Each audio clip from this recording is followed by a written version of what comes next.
안녕하세요. 포유환율연구소입니다. 오늘은 시장금리 등락에 민감한 투기성 자산 종류에 대해서 설명하고자 합니다. 이 부분을 모두 다 알고 있는 것 같다는 생각에서 그렇게 구체적으로 얘기를 하지는 않았는데 지금까지. 근데 지금 뭐 전문가들조차도 이게 시장금리 등락하고 그 다음에 민감한 투기성 자산 종류에 대해서 망각하고 있는 것은 아닌지 싶어 가지고 오늘 이 주제를 가지고 나왔는데요. 우선 뭐 저희들은 뭐 최근에 그 미국 금리 10년물입니다. 10년물 금리 급등을 뭐 경고도 하고 한 달 전에 그 10년물 금리가 1.7%를 넘어보면 좀 조심하자라는 얘기를 한 바도 있고, 최근에도 이제 주식시장 질서가 재편되고 있는 거 아니냐 라는 얘기를 하면서 얘기를 했으니까 그렇게 중요시하지 않게 생각했는데, 지금 시장 전문가들 얘기를 들어보면 아직도 이게 세상 어째 돌아가는지 모르는 사람이 있는 것 같다라는 생각이 들어요. 예를 들어서 뭐 비트코인이 대표적인데, 비트코인만큼 금리에 부정적인 영향을 미치는 주식이라 할까요? 주식이 아니죠. 자산인데, 자산이 없는데 이걸 잘 이해를 못하는 것 같아요. 또 비트코인 이해관계자들은 그 뭐라고 하느냐 하면 물가 상승을 방어한다. 쉽게 하면 인플레이를 방어 수단이라 하는데, 이 말이 얼마나 모순인지를 보여주는 게 시장금리에 취약한 것이 또 비트코인이거든요. 시장금리가 왜 오릅니까? 물가 상승 때문에 시장금리가 오르고 있는 게 현실이잖아요. 그런데 물가 상승을 방어하는데 또 시장금리가 상승하니까 비트코인 가격이 하락한단 말이에요. 쉽게 말하면 앞뒤가 안 맞는 얘기를 한다는 겁니다. 그런 부분이 오해하고 있다고 봐야 되는지, 아니면 아전인수격으로 해석하다가 보니까 걸려드는 거죠. 인플레가 계속된다고 보고 계속 투자를 했는데 시장금리가 인플레 때문에 큰 폭으로 상승해버리니까 오히려 당하는 그런 사례가 발생하고 있는 게 현실이죠. 그래서 실제 이제 비트코인 가격이 11월 22일 이후에 약 한 20% 가까이 하락했거든요. 불과 며칠 사이에. 그 얘기가 이제 결국은 그만큼 이제 물가에 취약한 것이 비트코인이고 시장금리에 취약한 것이 비트코인인데 아전 인수격으로 해석하지 않았냐 라는 얘기를 하고 싶어 가지고 오늘 이 주제를 또 가지고 나왔고, 또 금값도 마찬가지입니다. 한 달 전에 금이 이제 오른다라는 얘기를 하는 사람이 많았어요. 그것도 인플레를 얘기하면서. 근데 문제는 금은 금리에 취약하거든요. 가지고 있다고 해갖고 이자 발생하는 거 아니잖아요. 주식처럼 배당을 받을 수 있는 것도 아니에요. 그래서 워런 버핏 같은 경우에는 금 투자에 대해서 굉장히 소극적이거든요.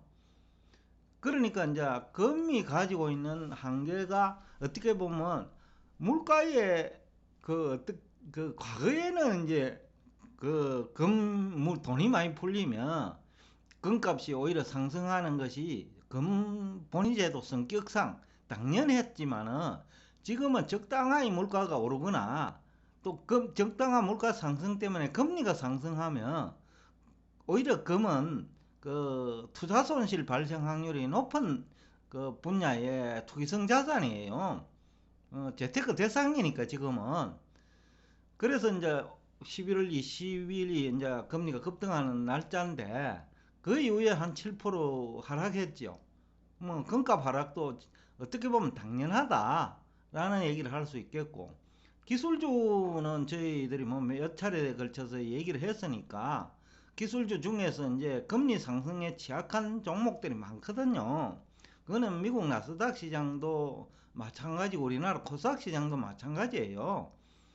앞 시간에도 얘기를 했지만은 금리가 이제 1.7% 정도 이상으로 상승하면 이게 배당 수익률하고 관련되어 있기 때문에 돈의 이동이 일어난다는 말이죠. 그리고 또 자산시장 내에서, 주식시장 내에서도 그 돈의 이동이 일어나고 그 은행주 주식으로 옮긴다는 거죠. 또 주가가 기술주가 성장이라는 이름으로 많이 상승했잖아요. 그런데 금리가 상승하면 성장이 안 될 수 있어요. 또 성장도 하기 전에 부도날 수 있어요. 그렇기 때문에 이제 우리나라 뭐 메타버스 관련 주식이라든지 그다음 NFT 관련 주식도 마찬가지죠. 사실은 이런 주식들은 영업이익이 보장되는 주식이 거의 없거든요. 영업실적이. 근데 금리가 오르면 중도에 망할 수가 있죠.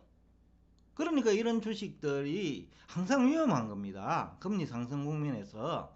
그래서 이제 시장 질서 재편이 일어난다는 얘기를 제가 얼마 전에 한 것 같고, 또 시청자들이 관심도 많다는 것을 느꼈어요. 뭐 당연한 얘기인데 이제 시장에서는 대부분 그것을 무시해 버리거든요. 성장이라는 이름으로 심지어는 뭐 NFT 관련 주식까지, 또 메타버스 관련 주식까지, 무늬만 이제 메타버스, 무늬만 NFT 주식을 막 공격적으로 투자도 했고 주가도 많이 올랐어요. 그런데 금리가 오르니까 덜커덕하고 다 걸려들어 버린 거예요. 그런 측면에서 참 이게 모르고 있는 사람이 너무 많다. 성장 주식은 금리가 뭐 20% 가도 좋은 줄 아는가 봐요. 예? 대부분의 이제 무늬만 성장주들은 한계 기업들이거든요. 영업 이익조차도 없어갖고 EPS조차도 낼 수 없는, 예? 그런 기업들이 PR조차도 산출하기 힘든 주식이란 말입니다. EPS는 이제 마이너스 얼마가 나오겠죠. 그런 주식을 성장이라는 이름으로 얘기를 했는데 금리가 올라 버리면 그런 기업들 중간에 성장도 하기 전에 망해버려요. 그런 것을 이제 모르고 있는지 아는지는 모르겠는데, 모르고 있지는 않을 것 같는데, 다만 금리가 어느 정도 올라야 그런 것이 취약한 개념은 없는 것 같다. 그래서 제가 배당 수익률과 관련해 가지고 평균 배당 수익률이 왜 중요하냐 하면 돈의 이동이 일어나기 때문에 그래요. 또 금리가 높아지면 그 가치주의에 대한 인식이 이제 생기고, 또 무늬만 성장주에 대한 경각심이 생기니까, 그래서 이제 가격이 큰 폭으로 하락하죠. 이런 수익성이 수반되지 않는 기업들은. 그래서 이제 제가 오늘 이 주제를 가지고 나왔는데, 국채 가격은 뭐 금리 상승 자체가 국채 가격 하락이니까 또 시장 금리를 국채 가격 등락여부가 결정하잖아요. 그러니까 뭐 당연한 얘기인데, 이거는 이제 뭐 여러분 다 아실 거예요. 특히 우리 포유 환율 연구소 시청자들은 다른 패널들하고 아마 지식 수준도 한 6개월만 있으면 완전히 달라질 거예요. 제가 볼 적에는 포유 환율 연구소 시청을 6개월만 계속 한다면 아마 국내 어떤 경제 패널보다도 오히려 정권 전문가, 또 다른 분야 재테크 전문가들보다도 오히려 지식이 앞서지 않을까 생각을 하고 있습니다. 또 부동산도 대표적으로 이제 금리와 상극이죠. 금리가 이제 상승하면 상극이고, 금리가 하락하면 이제 우호적이고. 근데 올해 같은 경우에는 물가 상승까지 같이 겹친단 말이에요. 근데 이제 금리 상승에 따른 부담이 크냐, 물가 상승에 따른 부담이 크냐 하면 올해 같은 경우에는 오히려 물가 상승에 따른 부담이 클 수 있기 때문에, 그래서 지난번에 제가 과거에는 아파트 가격 폭락하는 그 금리 수준이 A등급 채권이죠. A등급 채권 기준으로 약 한 뭐 5%, 6% 정도라면 지금은 4%도 위험하다고 얘기한 이유이죠. 4%가 되면 큰 문제는 없는데 소득도 증가했기, 이 부분은 별도로 제가 한번 얘기할 거예요. 그런데 이제 대부분은 물가 상승은 별로 중요시하지 않았던 거죠. 심지어는 물가가 상승하면 오히려 그 부동산 시장에 유리하다고 해석하는 사람도 있어요. 아전 인수격 해석이죠. 금리는 오르는 것이 물가 때문에 오르는데, 근데 금리와 물가 관계는 얘기하지 않고 물가가 오르면 부동산 가격이 올라간다라는 얘기를 하는 거예요. 물가가 오르면 금리가 상승하는 줄을 모르고 있다는 거거든요. 그런 분들이. 그러니까 유튜브 공간에서 활동하는 분들조차도 금리와 물가 관계도 제대로 이해하지 못하고 있다. 라는 얘기도 또 하고 싶고, 여하튼 지금 우리나라의 유튜브 공간에서는 너무 자기 중심으로, 그러니까 부동산 하시는 분은 부동산 쪽으로 유리한 정보만 제공하는 것 같고, 주식 하시는 분은 주식하는 쪽에 막 악재를 호재로 둔갑시키 가면서 얘기하는 것 같고, 또 비트코인은 금리는 악재라고 하면서 또 물가 상승은 그 호재라고 하면서 이 앞뒤가 안 맞는 얘기를 한단 말이에요. 그러면 결국 다 걸려들어요. 지금 현재 비트코인도 지금 이익 난 사람 별로 없을 거예요. 가격이 등락 빈번하게 하면요 다 당하거든요. 왜? 기술적 지표에 따라서 투자를 하는데 오르는 지표를 보고 했는데 내려버리는 거예요.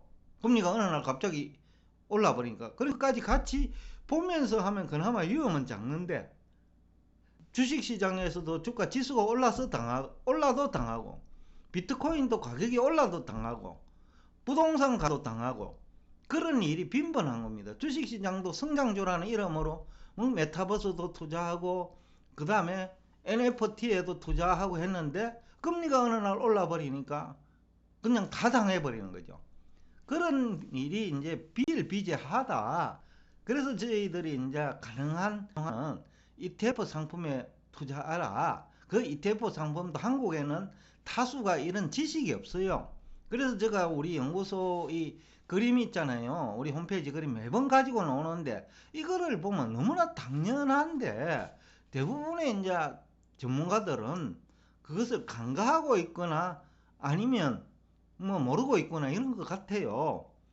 물가와 가격과의 관계는 강조하면서 물가가 오르면 금리가 오르고 금리가 오르면 코스닥 시장도 나빠지고 또 금값도 하락하고 또 비트코인 등 가상자산 가격이 하락한다는 건 모르는 것 같아요.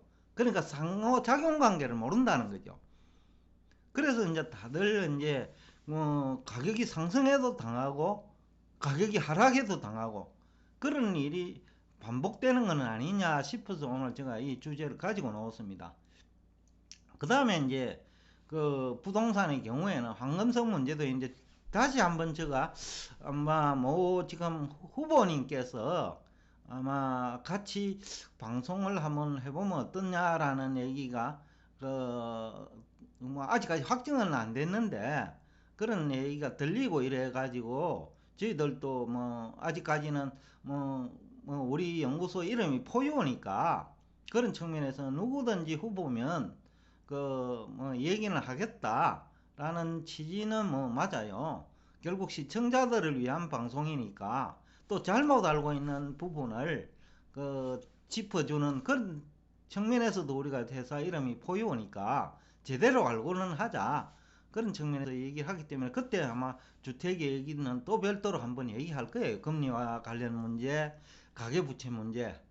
여하튼 오늘은 이제 금리에 민감한 투기성 자산 종류에 대해서 얘기하고 있으니까 그런 부분에서 이제 여러분들이 이해를 해주시면 좋겠고, 그 다음에 이제 시장금리가 상승할 때 뭐 가격이 상승하는 자산, 뭐 대표적으로 은행 주식이죠. 증권회사 주식은 오히려 안 좋습니다. 그 다음에 재무구조가 우량한 기업, 흔히들 가치주라고 하죠. 뭐 이런 기업들이 금리가 상승하더라도 뭐 우호적이죠. 그 다음에 BBD 등급 채권은 이제 경기가 회복되는 국면에 금리가 상승하니까 BBB 등급 회사채는 또 그 금리 상승 국면에서 좋지요.